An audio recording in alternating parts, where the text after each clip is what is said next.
Hey team, so how to not hit the wall is a very commonly asked question, and I can tell you from my own background, I've experienced hitting the wall, but I can also tell you the good news is that you do not have to deal with that in the marathon if you train correctly.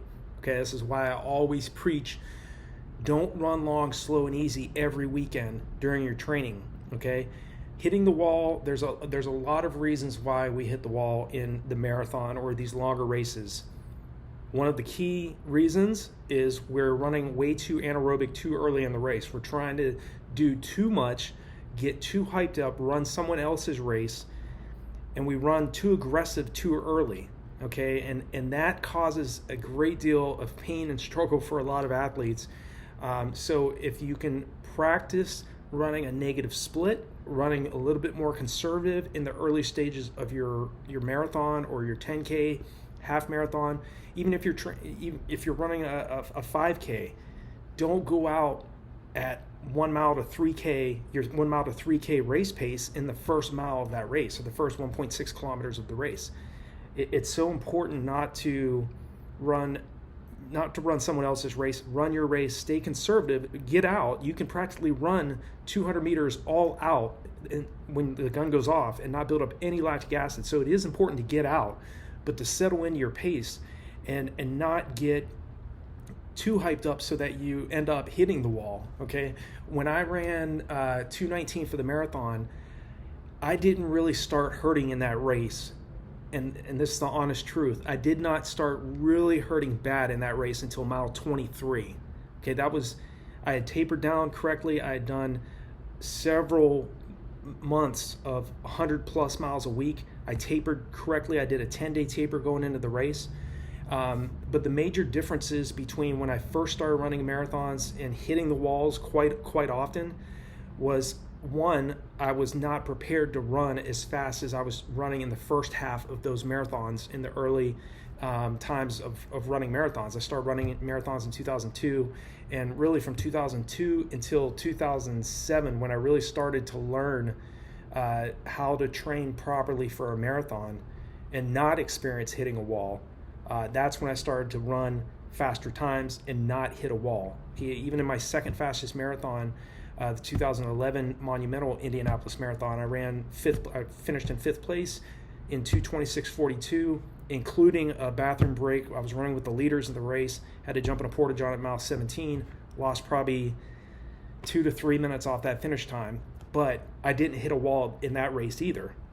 And even when I ran 2:19, I went out the first half in 1:07:09, which is only 3 seconds slower than my PR for the half marathon, which is 1:07:06. So again, if you've done your homework and training, you've trained significantly faster than your goal race pace that you're aiming to hit, and you've stayed consistent, you've been patient with your training, and you've hydrated correctly in the race, and you've practiced drinking in training and practiced taking in more fluids, finding out how much fluid and calories your body can ingest and handle in training, so that when you get to the race, you're not making the mistake of not taking in enough fluid, not taking in enough calories, not taking in enough gels.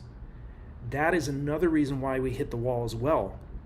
Okay, again, one of the biggest reasons is obviously we run way too fast too early. We go way too anaerobic, and we're forced to slow down dramatically, or at times drop out of the race. And it does happen, and it doesn't just happen to local athletes, regional class athletes, national class, but even elite athletes, world record holders. That happens to everybody. So don't beat yourself up if you've dealt with that in the past and you think that it's going to continue to happen in the future. It's not. Just stay consistent with what you're doing.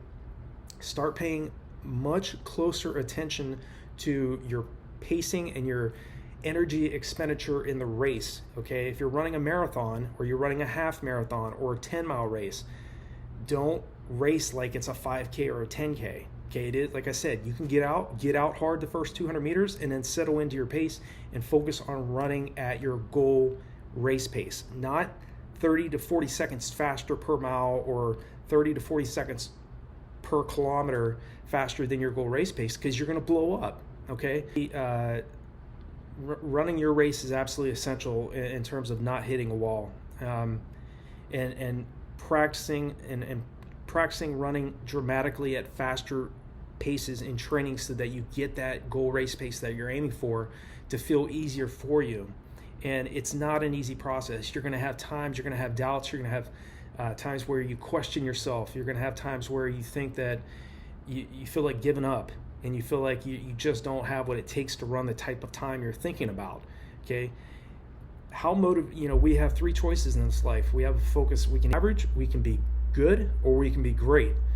And when it comes to greatness in this sport, and to go after a fast track and field time, or a fast 5K or 10K time on the roads, or a fast 10 miler or a half marathon or marathon, there is going to be much more required out of you. And to not hit the wall, in terms of how to not hit the wall, paying attention to the little details, paying attention to, am I taking in, am I hydrating well before, during, and after my workouts? Am I getting enough sleep?